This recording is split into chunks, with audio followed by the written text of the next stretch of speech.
Howdy, folks. Have you lost all your poise? Let's test it.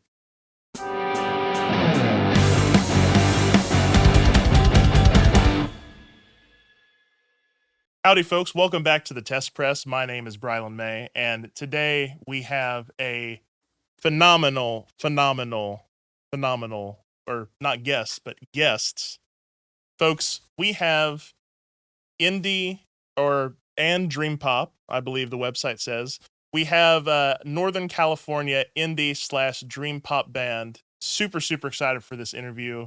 We have Rainbow City Park. How you guys doing? So good. Hello. Happy to be Thanks here. for having us. Yeah. Yeah. So we're actually sitting here today because of an Instagram ad, which is, I don't know if I ever told you. I think, Chris, you run the Instagram account, right?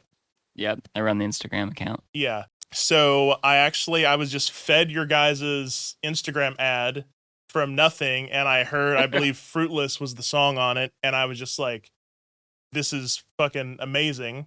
Immediately followed the account, DM'd Chris and was like, hey, you guys are awesome. I'm going to come see you. And then, we were able to set up this interview.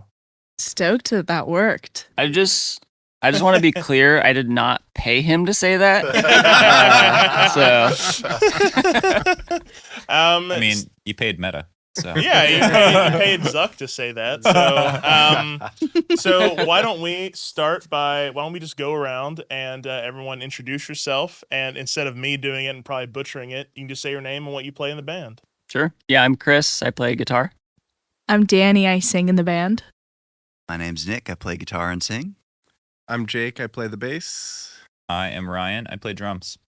So we can just get started with some of your guys's. Actually, first of all, I want to ask you about something, and we can cut this if you don't want to talk about it. But I do a lot of research on bands and artists that come on here, and you guys had a radio interview with a guy that forgot you were coming.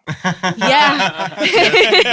Yeah. It's I was thinking about making a joke about it at the top of the show, but I was like, we'll leave this guy alone. But that must have been a pretty wild experience. I'll never forget the look on his face when we walked in, because it was pure shock. And it was shock at first and what are you doing here kind of thing. But I mean, it was a great interview. We had a great time hanging out in Davis. That's where our band's name comes from, is Davis, California. I was going to ask about that. So Rainbow City Park is the name of the band. Have you guys been to, I assume Rainbow City Park is a real place, right? It is a real place. Have you been there? No. Not yet. I think One Chris day. is the only one who's been there. Need to change. I've been there in my dreams. You guys should shoot a music video in Rainbow City Park. We've considered. There's a skate park there. We want to play at Rainbow City Park at the skate park. Rainbow City Park at Rainbow City Park. Yep. You just put it twice. Yeah. Rainbow City Park, Rainbow City Park. Yeah. Maybe it is confusing. So about some of your guys' inspirations, I've in various interviews and what you've listed, we have Phoebe Bridgers, Third Eye Blind, Pine Grove. Who are some other maybe do you have any lesser known influences or stuff that maybe you kind of thought about later, we do kind of sound like this band? In terms of influence, there's a band that I didn't listen to very much before joining this group, and now they're one of my favorite bands of all time, and Nick put me onto them, and that would be Radiohead. Oh, wow. I wouldn't say I'm pulling direct influence, but that is definitely a group that's shaped my listening habits in the last couple of years. Wow. Thanks to Mr. Nick Nassab.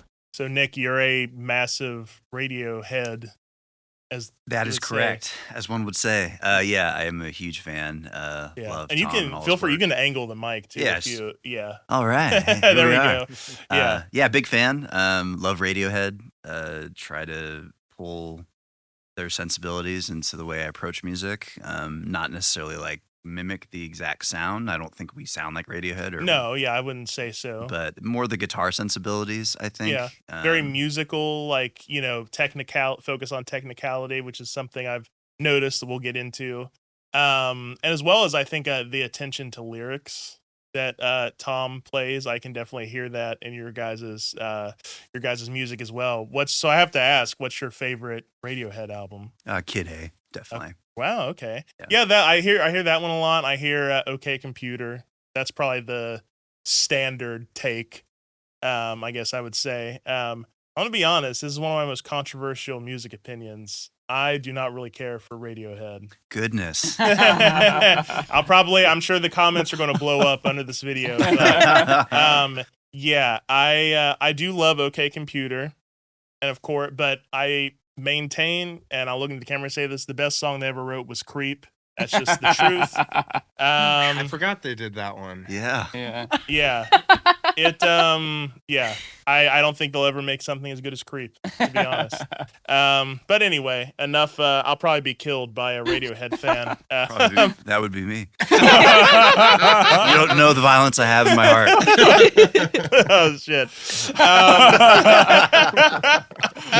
You just look like the friendliest guy in the world, and it's hilarious. You're like, yeah, I will kill you. Talking shit about Radiohead. Okay. So what are some are there any specific albums that you think really sort of encapsulate what Rainbow City Park likes to do? I think the self-titled Third Eye Blind record, Okay. I think we pulled a lot of that in our recording process for Fruitless. Mhm. So I know we talked about Third Eye Blind as being an influence, but I think that record in particular, once again, I don't think we necessarily sound like them, but I think the waves of guitars and the big sounding drums and the vocals forward, I could see that as a record that feels and sounds like us a little bit. Yeah. I could see that in early Dive, Okay. I would say. Dive is a band I've had multiple people recommend them to me. Yeah, I've been told you really need to get on that. Mhm. There is another record which I feel like we draw a lot of influence from, which is the Turnover Peripheral Vision record, which they actually just played in LA last night. And we weren't able to go to that, which is a little sad because we had a show. But yeah, I feel like we draw a lot of inspiration from that. Yeah, and that's kind of a good question. Do you guys ever, because obviously I assume you got into music because you love music.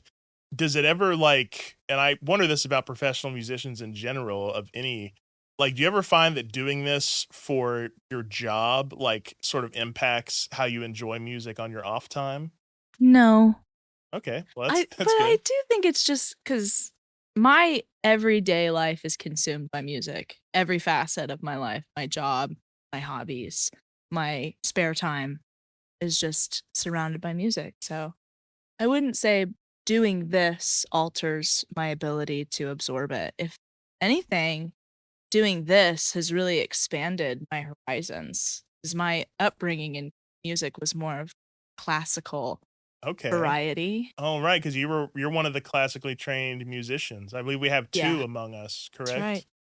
I'm gonna guess we played a game earlier before we started rolling of there are two vegetarians in the band, and I completely missed who it was. We'll let you guys have fun in the comments. I'm gonna guess so Danny's one of the classically trained musicians. I'm gonna guess you're the other one.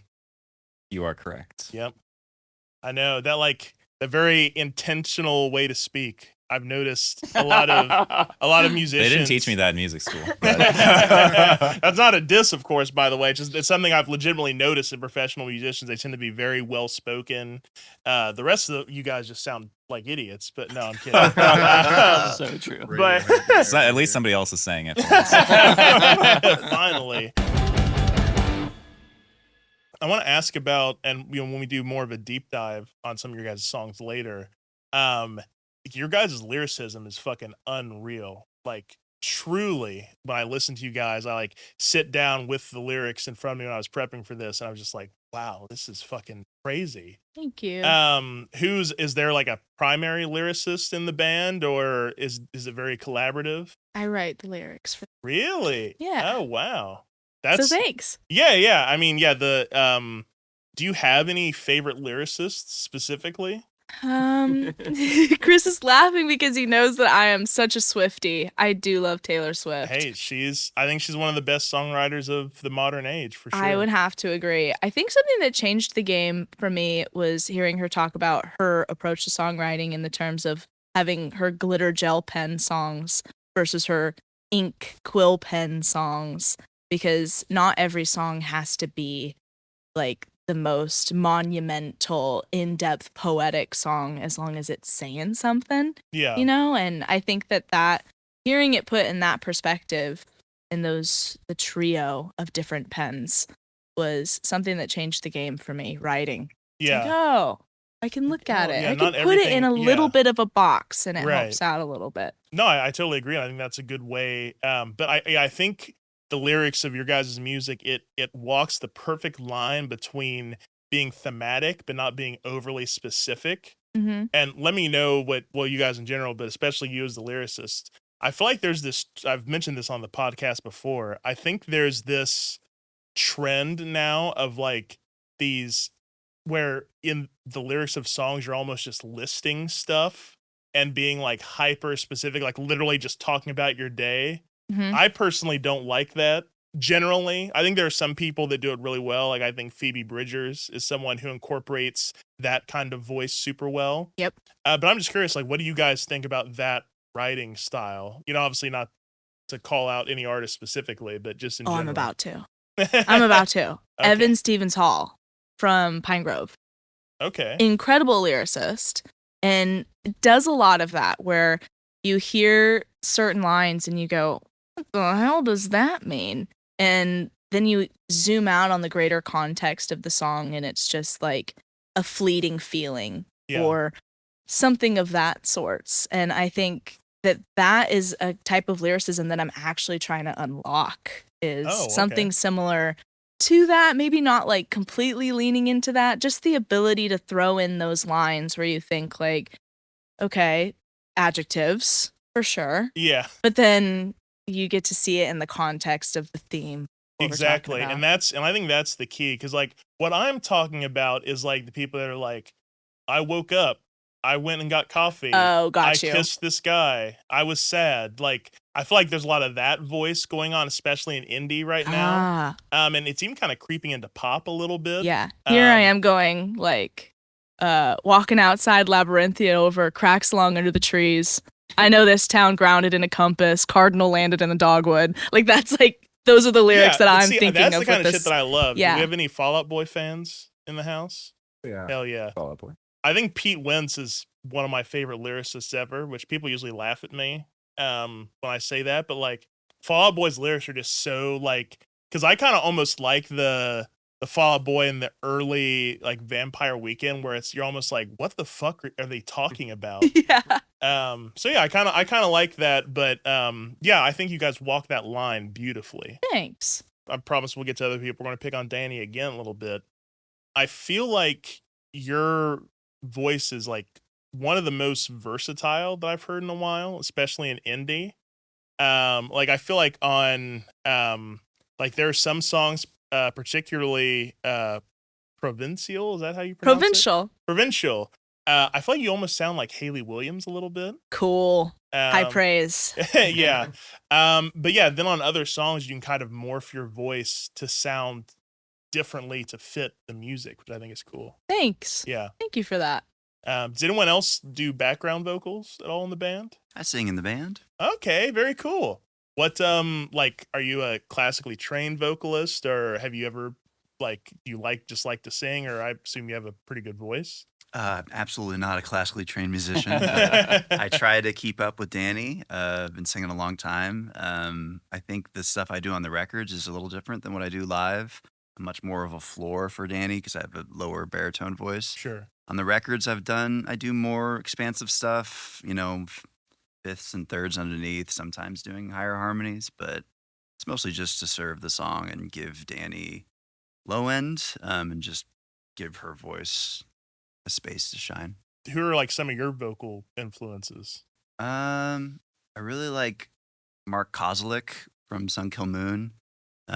He's a folk artist, and he it's not quite the same voice as me, but it's a lower vocal range, and he does really creative things with harmonies on the records where he'll do stuff underneath or um, you know, harmonic elements that are just slightly above his voice, and it's just really creative, and it helped me understand how to use my lower end because when I was younger, I used to scream a lot and try to push my vocal range. Yeah.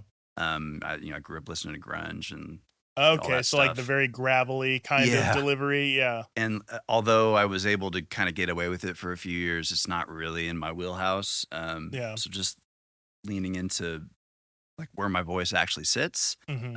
And then I try to bring that to this group, like where on the record I'm singing all over the record, but you kind of just feel it. You don't necessarily hear it. Yeah. And that's really what I was trying to get at when we were finalizing it and going through the harmonic, weeks of harmonies that Danny and I were working through.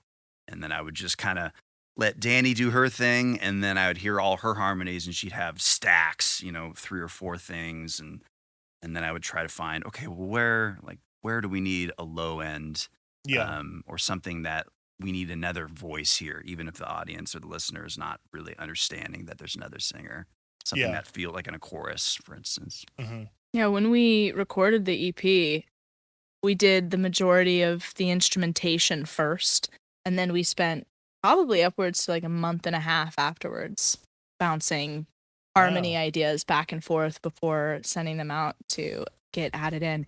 And we had a day that we recorded in Nick's apartment, and that was so fun. Just sitting with you and recording harmonies for Fruitless. It's a good So, time. because Wow. Fruitless didn't have anything on it except for the chorus harmonies, and we thought that was Gucci. We're like, all right, put a bow on that. But our producer came back and said, try a couple of things, and so we got together in San Francisco for a morning, and that was a lot of fun. And I think that really shines through in the music that your guys' attention to detail is like so like you can tell that every sound specifically is like I even had like you're our drummer, correct? Yep. The snare sound on the EP is fucking incredible. Thank you. Did you spend a lot of time Yeah. dialing that in? I mean, I'm gonna give all the credit to our producer, Mike Davis. He's also a drummer, and he, I brought a new snare head with me to the studio, and I was like, we can put it on if you want. And he's like, yeah, let's do that. That was like our first interaction before I recorded anything. I was like, of course I should have done that before I got here. Whatever. Anyway, so yeah, that helped a lot, and I did bring. I have a Ludwig, like a Acrolite clone, Black Galaxy, I think it's called. Anyway, I used that for about half the tracks. I don't actually remember which ones we swapped it out on. And there was a snare at the studio, Craviato snare drum. Okay. And I never played one of those, but that thing sounded incredible. I think it was cherry or some kind of Yeah. unusual some wood. kind of crazy wood. So yeah, that between those two drums and Mike's magic with the recording in the space that we were using, I was very pleased with how it came out. And that's something that, excuse me, because I've done, engineering and stuff, and I do mixing and stuff as well. But one thing I don't know a lot about is live recording, especially drums.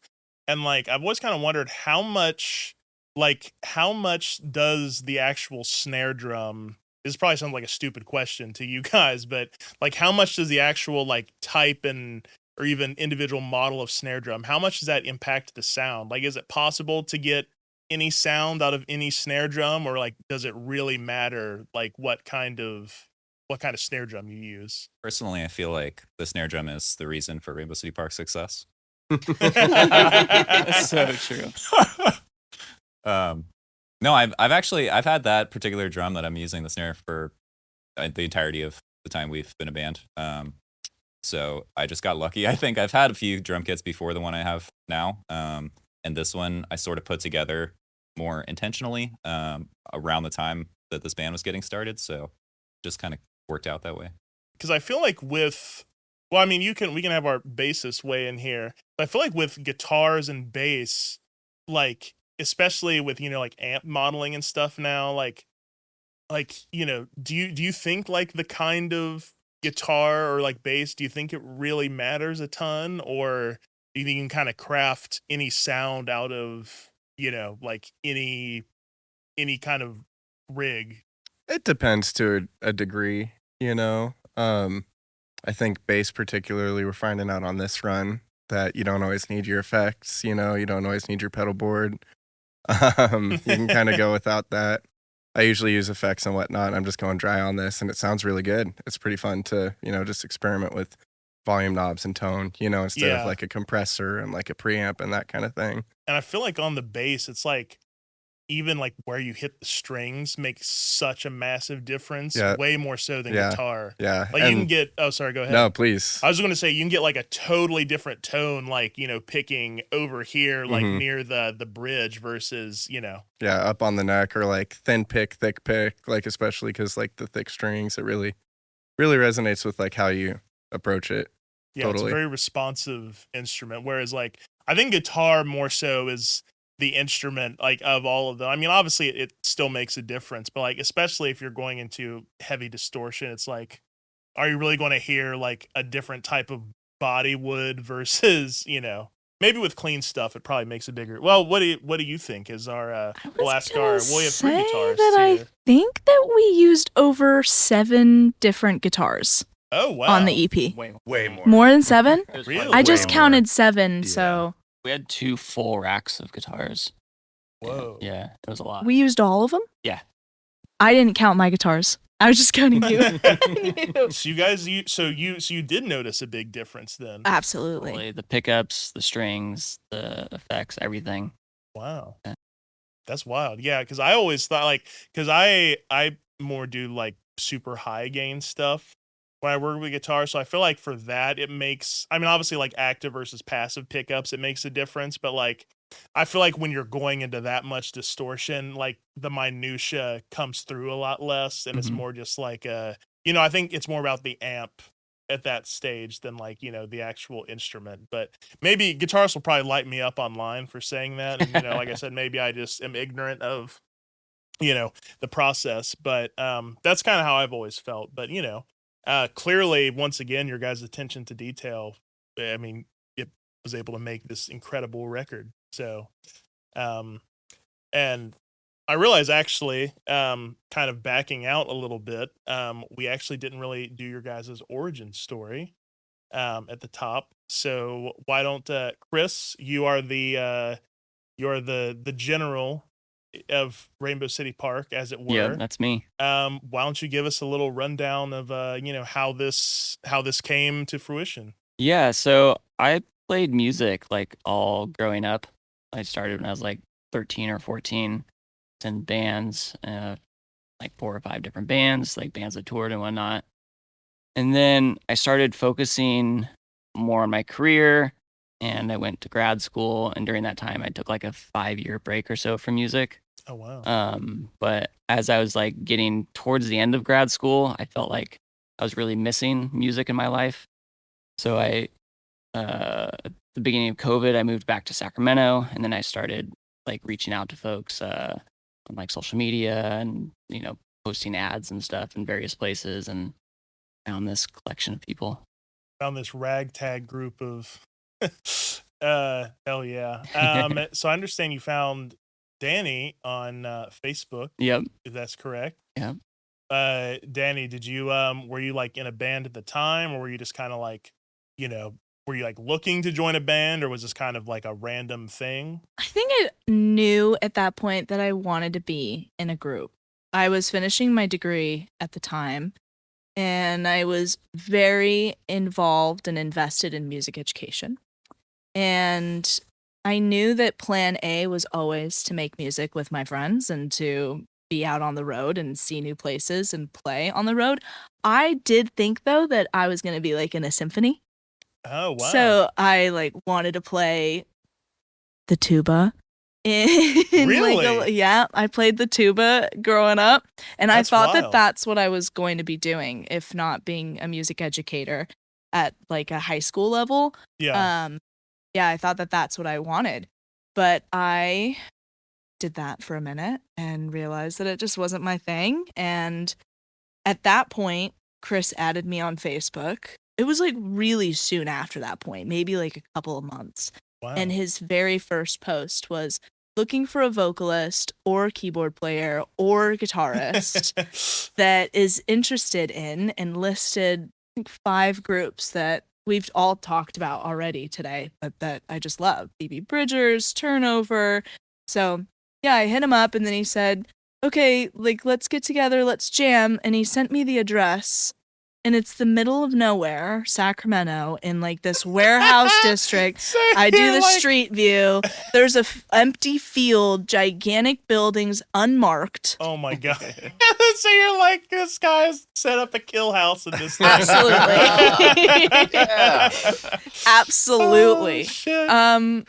So yeah, but I- you still went in. I You're like, highly contemplated canceling. I was also finishing my degree, so I had like an essay due, and I had to like postpone on Oh. these guys. And then, yeah. yeah, I ended up going because Chris sent me a follow-up message that said, you can bring a friend if you want, if that would make you feel more comfortable. And I was like, all right, so he is either going to kill me and my friend or just me. So I went by myself. It's the 2-for-1 special. Yeah, that's the thing that I've kind of had that thought too. It's like people are like, "Oh, I'll bring a friend with me." It's like, so you're going to bring an innocent person like into also being murdered with you? Yeah. And it wasn't long after that Nick walked into the practice space for the first time. Maybe Wow. 3 weeks, 4 weeks after I walked in for the first time. We met Nick. The rest is history. Wow. So it all came together like once the ball started getting rolling, it all came together pretty quickly. It sounds like. No. Oh wow. Wow. It probably took about a year to a year and a half before we had like a group together that was ready to start recording and playing shows and doing the whole thing. Okay. But I will say, like, once we got the group together, then things started happening really quickly. Like, Nick was in the band for 3 weeks before we went into the studio. Oh wow. Because we kind of had some songs, like, brewing for a while. And then Nick is such a professional. He just came in and just, like, put his parts together. And then we went straight into the studio and had a show, like, a week after that. And, yeah.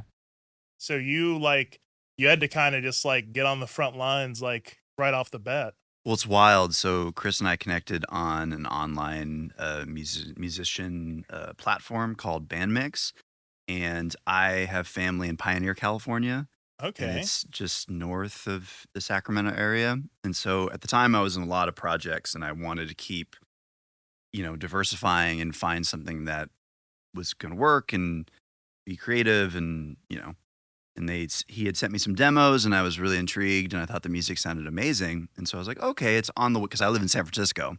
So I said, oh, it's on the way to my parents' house. This is, this might work. This will, be a cool thing. And so I drove up to Pioneer initially the evening before to spend some time with my family, and then come down to the space to rehearse, to audition, basically, because I knew they had been sessioning a bunch of people. So I drove up to Pioneer. It's 3 hours from San Francisco. I got to Pioneer and I forgot my pedal board. Oh man. And so I had my guitar and I had my Jesus amp, but I didn't have a Christ. pedal board. And so I'm talking to my mom, and she's like, "Nick, just go and play guitar. You're a great guitar player. Just go play with your amp and your guitar." I said, "No, there's something about this project. I think it will be an opportunity. Let me go back home and get my board, because I can't do all the things that I wanted to do. I had Yeah. orchestrated a bunch of parts that were a bunch of spacey things." So that evening I drove back, doubled back to San Francisco, got home at like 5 a.m., crashed, drove back up. Instead of going to Pioneer, drove straight to Sacramento, Oh my god. and then went into the space, just because I don't know why. There's no reason why I should have done that. I was already in a bunch of projects, but there's just something that told me that I should put my best foot forward and show up with my gear and not be like, right. "Hey guys, I'm sorry, I forgot my stuff." Because that happens all the time. I'm sure, just like, especially finding people on Bandmix, like, I feel like, did you have? Well, I can ask you. Did you have anyone who like you tried out before Nick and were like, "Yeah, let's not do this"? He just silently nods, like, "Oh yeah." It was a long time before you told us that story. Yeah, First I've heard. yeah, Wow. Hey, we're yeah. we here. I mean, Nick finally just switched our contact names from Danny Sack Band to actually put in our faces. Danny Sack 3 Band. years. No, I straight up didn't like know them at all. We went to the studio 3 weeks after we had rehearsed So three you times. didn't know these people from Adam. I didn't know Ryan's name. Well, I mean, he's the bassist. We had- I had that moment too. Yeah. Second time We I gotta walked have in, a it's bassist like joke in there. Ryan. Rye guy. I did Yeah. ask you the second time I walked in. I asked you to remind me your name. That's I like to crazy. not tell people my name just as a power move. That's devious. Power move. Oh my god, that's fucking funny. So how did you two come into the band? In that case, I mean, there was a Craigslist ad that I responded to that I met Chris. It was like right before Danny joined the project, actually. okay, neat. So we Just- were trying to get a practice space. I was also like I had moved to Sacramento pretty recently before that, like maybe a year and a half before that, and I was trying to like network and meet other musicians and stuff. So that was why I was browsing Craigslist. And we were both trying to get a practice space in the same scary warehouse building that Danny was describing, because it's a high. It had to be on a list for months to get a room. Oh wow. So eventually I got one, and we ended up sharing that space and being in a band together. Hell yeah. Yeah, I joined in like October, November, December-ish. January, February, March. February, Yeah. something like that. Yeah. No, it was a really cool process. Similar to Chris, I've like played in bands since I was like 14, 15. Oh wow. And 5, 6, 7 bands. Like it's always kind of been like what I want to do. Yeah. And yeah, Danny came and visited a show I was playing in Richmond, and we started chit chatting. And she mentioned needing a bassist, and I had just started a new job and had like quite open availability. And I mean, the idea of like playing with these people is just so much fun. I couldn't not, Yeah. jump in if I had an opportunity to. I do Um, have to say that I did not catch that show. I showed up right after. after. Yep. I took a wrong turn in the Bay Area, and that you can't do that. Yep, I was ever. smoking the celebratory joint right outside the venue. That's and right. I was like, oh my God, it's Hey, Danny. We don't endorse drug use on this podcast. Right.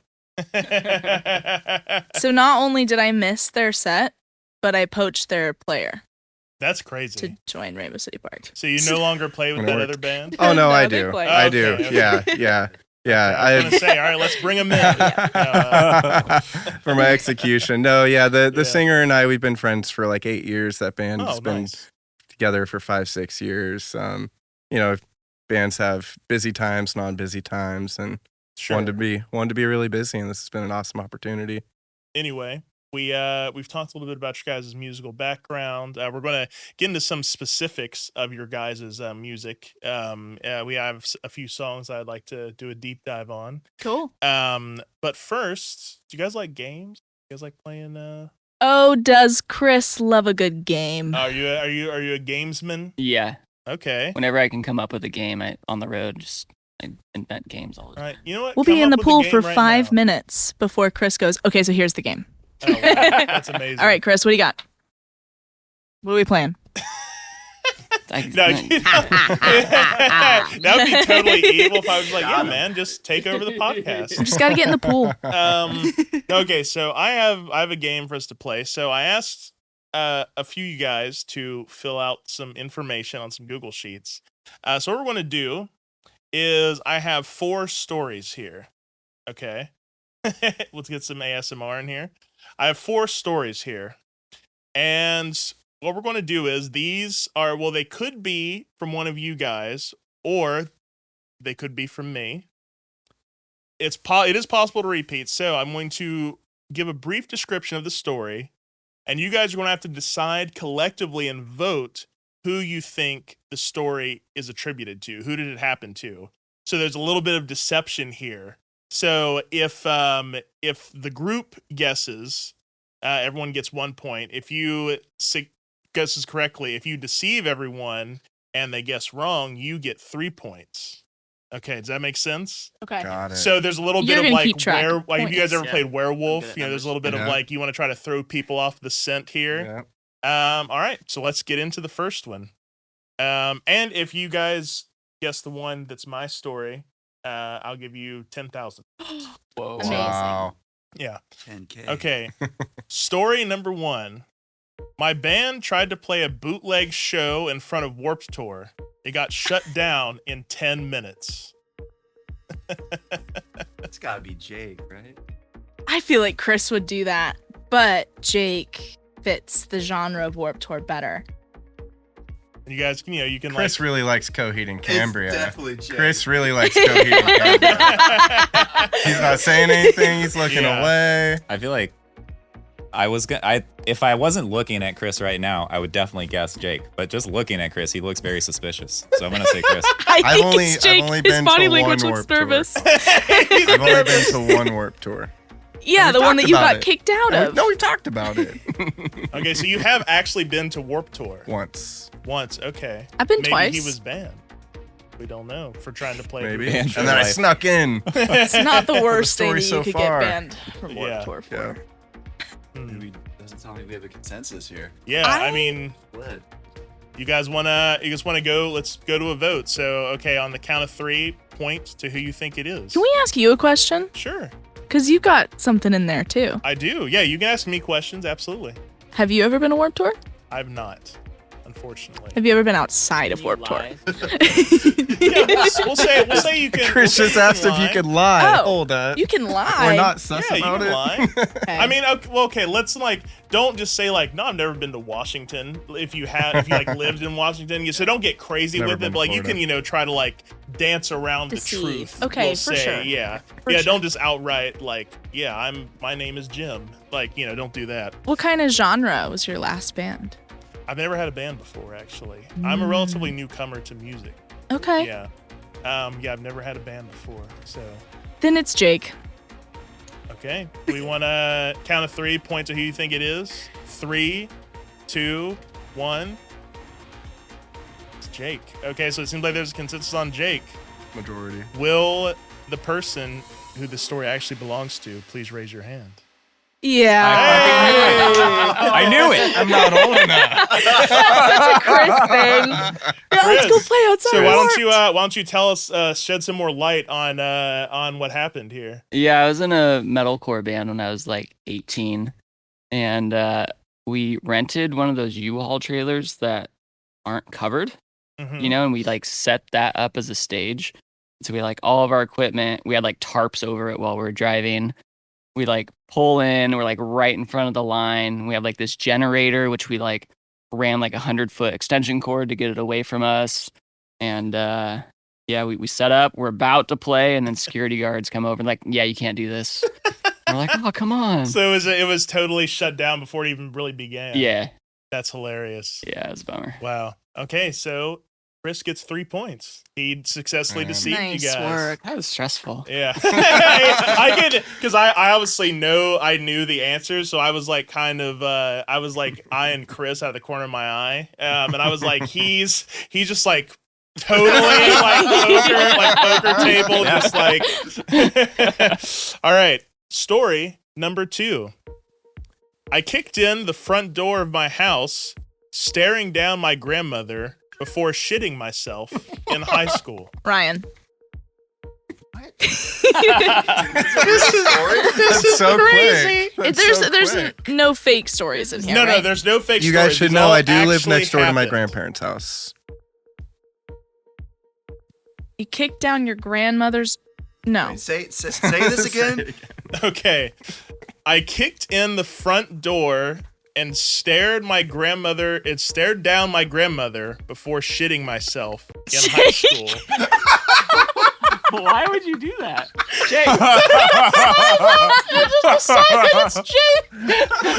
They're all me.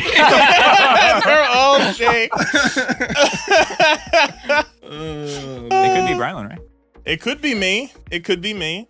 It's possible. I don't want to put that on you though. It's not you. It's not me. Oh gosh. It's gotta be Nick. It's gotta be Jake. We're very split on this one. I don't know. I think it's Jake. I said, You to be really fair, think it- I said why- the okay, last why- one was why do Chris you and think it was it's Jake? Chris. He laughed very hard. It's funny, but he laughed very What if hard. it was actually Danny? Amazing. You know, All right, are we ready to vote? I'm ready to vote. I have no idea. You're just like, It was I don't so know. I'm Danny. on for the ride It here. was so I feel All like right. that's a story that like you might have, Ryan, but You're you just projecting. wouldn't. You just wouldn't tell us because like I wouldn't I understand why tell you? this has stayed under Be open wraps. about that. This reminds me a lot of that game Avalon. Have you guys played that game? No. It's basically like you're on a space, like you're sending a group to space. That's the theory, right? That's the game. And like 2 of the people of the 10 people are corrupt, and you're trying to figure out who the corrupt Oh, it's like people are. Mafia. Oh, Yeah, it's like right. Mafia. Yeah. Very stressful game. This is good though, but Avalon is very stressful. I'm ready to vote. All right. Point to who you think it is. Get someone points themselves. In 3, 2, 1. Wow. So everyone thinks it's Jake. All right. Will the person who this story belongs to please raise your hand? That's me. Oh, Yes, this did actually happen to me. I lived very close to my high school, and so I walked home. And my high school, it was a public high school. The bathrooms were like a war zone.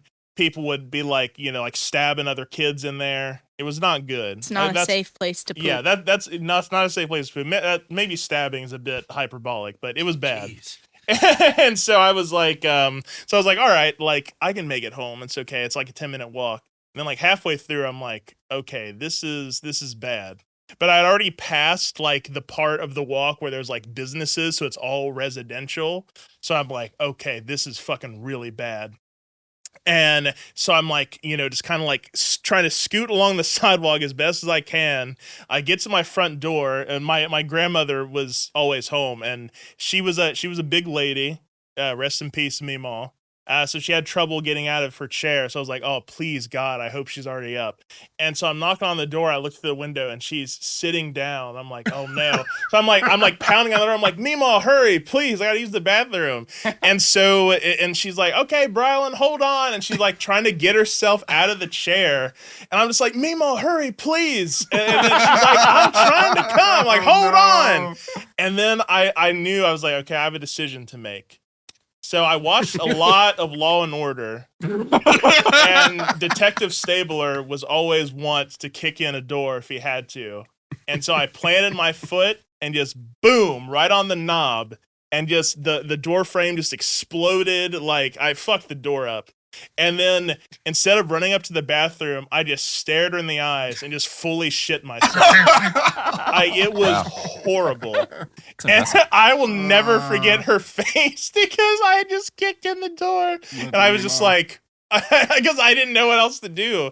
Yeah, it was bad. That's My a mom. huge motion that you have to do. I Yeah. understand Exactly. why. So it's like at that point I was like, well, and I like can just change, right? yeah. And it's like I almost like how many opportunities in life we're going to get to kick in a door. Yeah. So it's like I kind of would rather just revel in it and then go take a shower. So that's what I opted for. But Wow. yes. Your story reminds me a lot of life on the road in a band, because we're Mm. like stuck in a van together all the time. We have Yeah. like long driving distances, and we're gonna start a new thing of days without an incident, like in our van. Is this a common thing that there's bathroom emergencies? Bathroom emergencies are pretty common. I drink a lot of tea, so Oh yeah, Yeah. that'll do it. That'll do it big time. We'll do one more. Okay. Are we tied right now? Yes. You and me are tied. I mean, I Match guess I point. can't really win, but anyway. Yeah, the group so Gotta far beat has the not dealer. gotten anything. No. So, all right, last one. I spent an entire weekend doing a Vin Diesel impression. That's the whole story. Every guess I've had has been Jake. This one has to be Jake. Yeah, it's definitely Jake. Easy He point. looks guilty. It's an Deny easy it. point. It wasn't me. He doesn't have anything to say. Can we wait? Can we all go around and do our best Vin Diesel impression? Yeah, let's do that. Diesel sound like? I don't know. Like, does he have a voice? know. Does he have a specific like accent? He does. Okay, we'll start with Jake. Yeah. Your Vin Diesel. I think it's something like family. It's pretty good. This is maybe it could be Ryan. I feel like I Ryan actually know what Vin Diesel sounds. could That's have a- exactly what someone would say if they were trying to throw us off the trail. I mean, that is true. Jake, why are you crying? Very sensitive memory. Okay. We just love want to Vin go ahead Diesel. and vote. It sounds like we're already pretty locked in here. Yeah, I'm not even going to do the hand raiser thing. It was definitely Jake. I know he just immediately folded under the pressure. I'm still reveling in the last story too. A little bit. Yeah. Why did you do a Vin Diesel impression?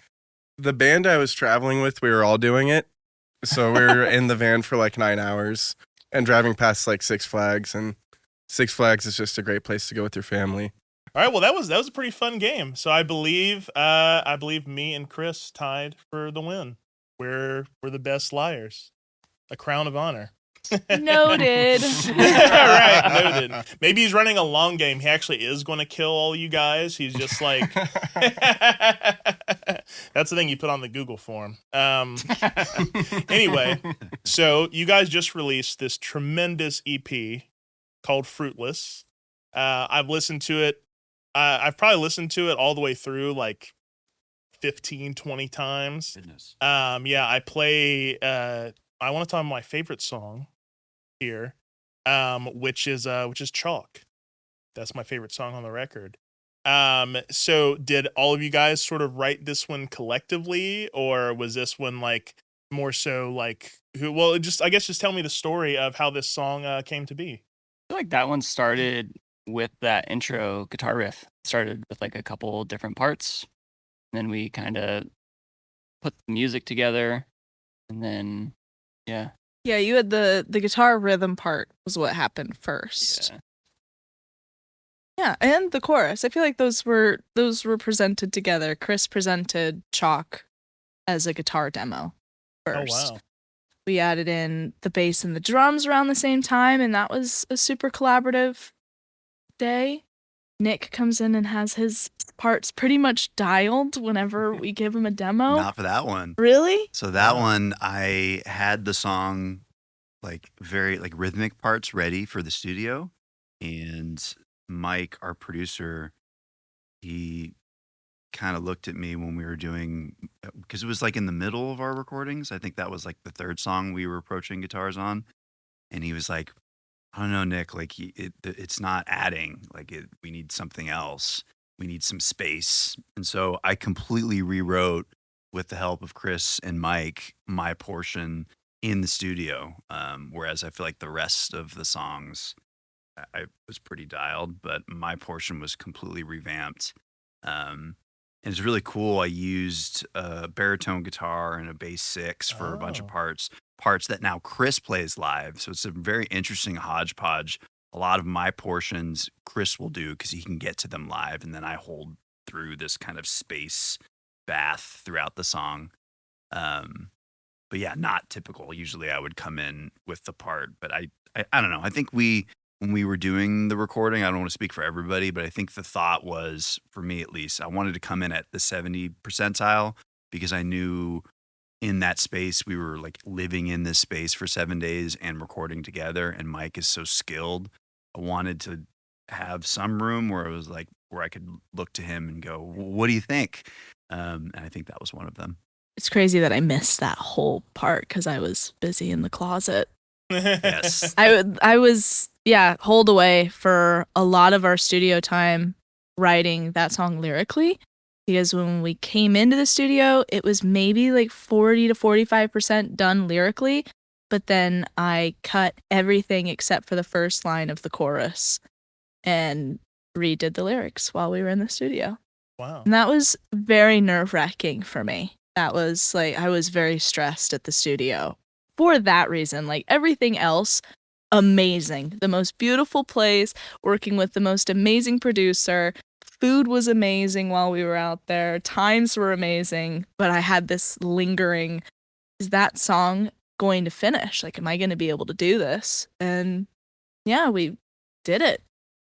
So we left. thematically, like, what's your interpretation of, well, I guess first I'll ask, do you tend to write from personal experience? Do you write conceptually, or is it kind of a mix? It is totally a mix. That song in particular, I used a lot of experiences at the studio actually to help fill the verse. So, Smoke-Filled Rooms playing Devo was actually a night that we all shared at the studio space at Panoramic, while in context of the song, it references a relationship and like memories that you had there. But there was a night where we were playing chess and the Devo record was on, and what was Too Much Paranoia was on during a chess game, and that was like such a stressful endeavor in a smoke-filled room.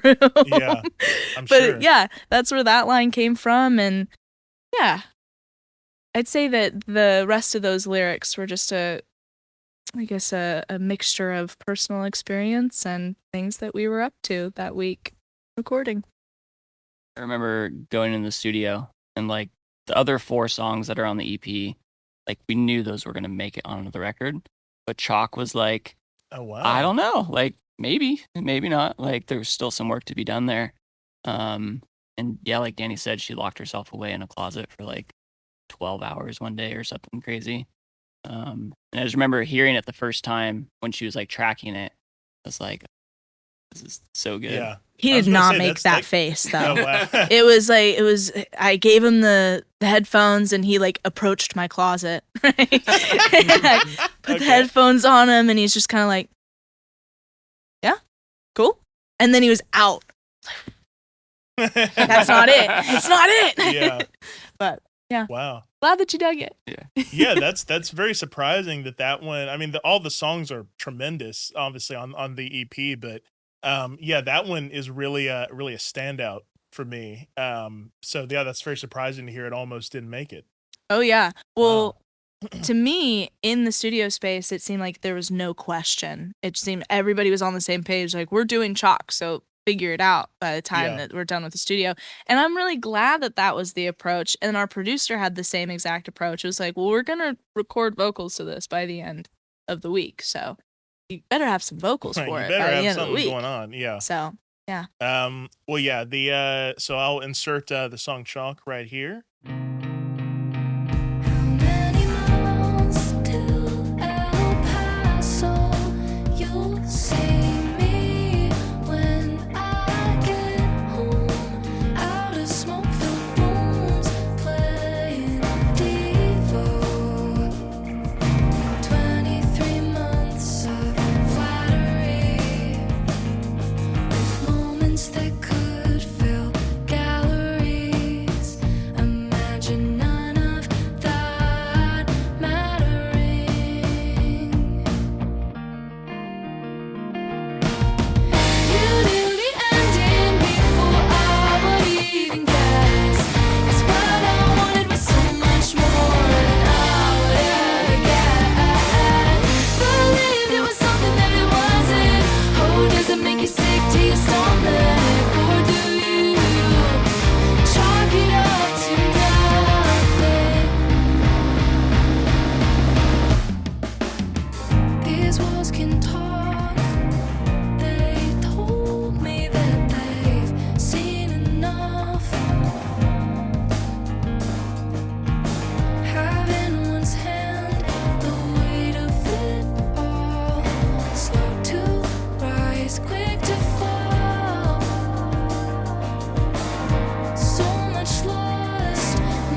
was Chalk by Rainbow City Park. If you guys had to pick a favorite song, I love doing this to bands, even though it's kind of evil. I guess just go around. What would you pick as your favorite on this EP, or just any song from Rainbow City Park's history? What would be your number one? We'll start with Chris here. I think it's probably Fruitless. That song came together really quickly, and it just kind of organically happened, Mhm. And yeah, it's just so much fun to play live. I second that. I'm gonna say Fruitless for a very similar reason. There's this like jiving that we have in the practice space when we start writing together and it starts working, and we just get into this like snowball effect of being able to complete the song in a short time period. And that was definitely one of those where it was working when we were going. And that's a certain like magic working with these guys and being super collaborative with writing that is just a feeling that you don't really forget. Like those are some of my most fondest memories. Yeah, that's like my favorite part of being in a band is when we're in that space, we're working on something, and it doesn't always click, right? Sometimes it's a grind, but sometimes there's just something magical and it just happens and it comes together, and you just want to like play the song over and over again. What about you folks over there on the couch? What are your favorite Rainbow City Park songs? It changes all the time. I think from the EP right now, Water is probably my favorite song. Okay. I just like how dynamic it is. I like the piano. I like all the vocal elements. I like the huge build of the drums, the really interesting bass pitch harmonics that open the song. Yeah, I just think it's very dynamic and is something I would like to see us tap into more, but it just feels different than everything else we've done. Cool. Mine's kind of changed, and it's kind of fun for me to like have this perspective, like joining the band recently. Probably like right now, I'd say Fruitless. It used to be Foresight. That's the name of the song. It used to be Foresight. Yeah, I don't know. Live Fruitless just really, really kicks. It just like Mhm. there's I don't know. Ryan does the drum thing on the snare at the start, and I feel like our brains just all The legendary Kinda lock in. RC, Snare drum. the, The snare, snare the drum. legendary Yeah. snare drum. yeah. I feel like we all just are like, yep, it's about to go down, and just let it out. So yeah, probably Fruitless right now. I'm excited for that one. Which, by the way, the day we're recording this is the day of their LA show, so I will of course be in the pit going crazy. We're going to start a wall of death. Incredible. Um, Door flip. okay, what about you, drummer man? Yeah, Fruitless is good. I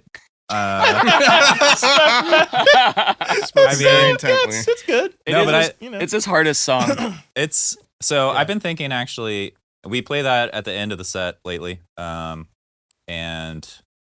it's like, I like getting to the end of the set, assuming it goes well. It's like a good way to like I just feel like it's a very satisfying one to perform after playing the rest of the songs, It's like a Yeah. good very cathartic end to the set, I would say. Oh, so that's your closer? Yeah. Okay. Spoiler. Well, yeah. Sorry. Well, this is coming out after. For you though. Oh, yeah, that's tonight. true. Oh, well. Yeah, but I No, really I'm not We're gonna have to coming. change it. No, I'm kidding. as far as listening, I really like Chalk. I think it's like it's kind of like the best all around, I would say. Yeah, it's a good balance. It's like it's got your guys' softer side. The lyrics are the vocal is super prominent. So, Danny's voice really shines through. But then like the chorus, has some umph to it. So you get a little bit of that side of RCP as well. Which is I think that's well said. I think it's like one of the more balanced songs. But I do want to talk about Fruitless really quick before we get out of here. And especially I think the work that you're doing on it, it almost like it's almost like a metal indie song kind of. Like especially that like halftime, like at the very end of the song when like you dropped the halftime groove, it's like it's like a mosh call out almost, which I think is like super cool. So like is that like do you guys have any metal influence or is that something that just kind of happened?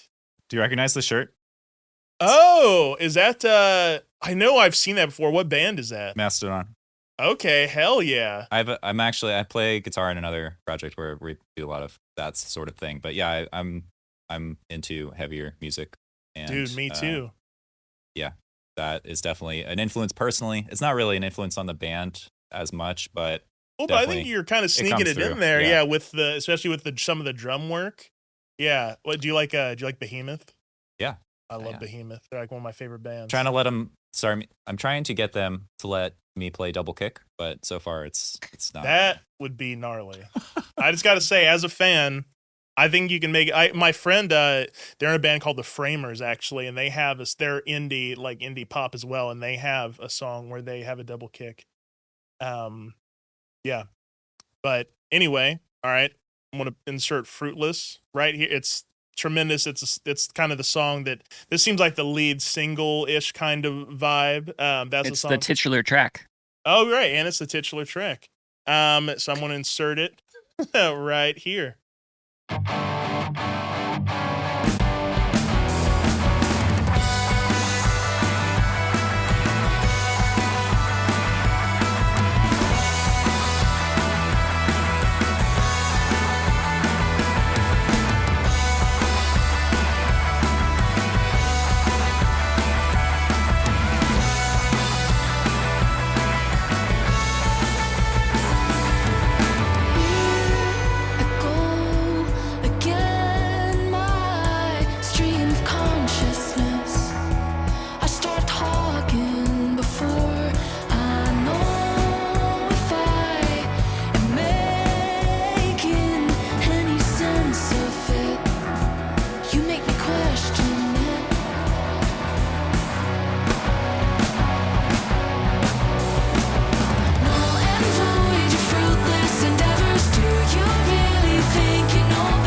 right, that was Fruitless by Rainbow City Park.